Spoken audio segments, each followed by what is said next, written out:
Tahu nggak, kalau nanti orang yang paling sibuk saat di padang mahsyar adalah Rasulullah Shallallahu Alaihi Wasallam.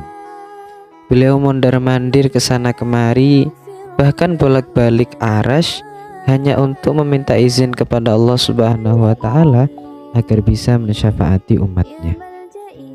Dalam sebuah hadis diriwayatkan bahwa nanti Rasulullah Shallallahu Alaihi Wasallam itu akan bersujud lama di hadapan Allah Subhanahu Wa Taala, sampai-sampai Allah berkata sama Nabi, "Ya Muhammad, irfa' ra'sak, wasal tu'ta, washfa' tushaffa." Wahai Muhammad, angkat kepalamu, berikan kepada aku semua permintaanmu akan aku kabulkan. Tapi apa jawaban Nabi Muhammad SAW? Hanya satu, ya Allah, izinkan aku untuk mensyafaati seluruh umatku yang di dalam hatinya masih ada iman kepada Engkau sebagai Allah Tuhannya. Dan permintaan itu pun dikabul oleh Allah Subhanahu Wa Taala, sehingga saat para nabi lain tidak bisa mensyafaati umatnya, beliau adalah satu-satunya nabi yang masih peduli kepada umatnya. Seperti itu belas kasihan Rasulullah kepada kita sebagai umatnya.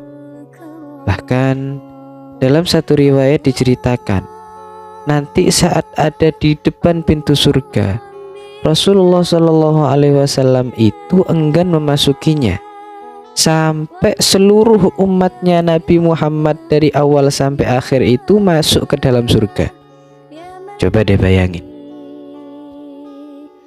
capek-capek Rasulullah Shallallahu Alaihi Wasallam menunggu kita yang sedang disiksa mungkin di neraka,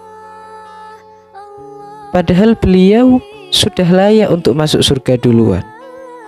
Ya, kalau kita di neraka cuma setahun 2 tahun, kalau 50 tahun, kalau 100 tahun, kalau 1000 tahun. Betapa sabarnya Rasulullah Shallallahu Alaihi Wasallam menyayangi kita sebagai umatnya. Cintanya begitu tulus. Tapi apa yang kita lakukan? Pernahkah kita membalas cinta tulus itu kepada Nabi Muhammad Shallallahu Alaihi Wasallam? Toh kita yang membaca sholawat kadang 100 kali, kadang 1000 kali, masih ada niat duniawi yang terbesit dalam hati kita. Entah itu pengen hajatnya terkabul, entah itu pengen rezekinya tambah lancar, entah itu pengen segera bertemu dengan jodoh. Cinta kita pada Nabi itu masih ada karenanya. Sedangkan cinta beliau kepada kita setulus itu, sebersih itu dan semurni itu. Lalu apa nanti kita layak untuk bersanding dengan Rasulullah Shallallahu Alaihi Wasallam? Apa nanti mata kita yang penuh dosa ini layak untuk memandang wajah mulia Rasulullah Shallallahu Alaihi Wasallam? Semoga dengan adanya ini kita sadar bahwa betapa kita ini penuh dengan kekurangan dan gak pantas memang untuk diakui sebagai umat Nabi Muhammad Shallallahu Alaihi Wasallam. Tapi dibalik semua itu, semoga kita yang penuh dosa ini masih dianggap oleh Rasulullah Shallallahu Alaihi Wasallam. Allahumma sholli wa sallim ala sayyidina Muhammad wa alihi wa sahbihi ajma'in.